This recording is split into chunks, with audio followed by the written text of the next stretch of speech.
గణపతి ఏనుగు ముఖంతో ఉన్న పరమ ప్రసన్నంగా ఉంటాడు. అందుకని ప్రసన్నవదనం ధ్యాయేత్. ఏనుగు అనే మనకి భయం కానీ మరొకటి కానీ కలగదు, దగ్గరికి వెళదామని అనిపిస్తుంది హాయిగా. అదేమి మన తొక్కేసి ఏనుగు కాదు, మన ఎవరైనా తొక్కి పడితే వాళ్ళని తొక్కేసి మన్ని పైకి లాగేటువంటి ఏనుగు అది ఖచ్చితంగా.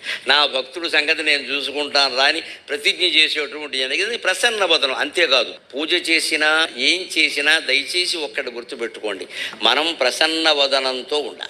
ఆ పూజ ప్రసన్నంగా చెయ్యాలి. మనం కోపంతో, తాపంతో, కక్షతో ఎవడి మీదో ఏదో చేసేద్దాం, వాడికి ఏదో చేసేలా చెయ్యాలని పూజలు చేయకూడదు. రెండోది, అవి ఏమీ లేకపోయినా కొందరు ఎలా ఉంటారంటే ఆందోళన చెందిన మనసుతో పూజ చేస్తారు. మనస్సులో ఏవో పెట్టుకున్న ఆలోచనలు అటువంటి ఉంటే దానికోసమే పొద్దున స్నానం చేయండి, మంచి బట్టలు కట్టుకోండి, అప్పుడు చేయండి, కాస్త తొలగిపోతాయి అటువంటివన్నీ కూడా.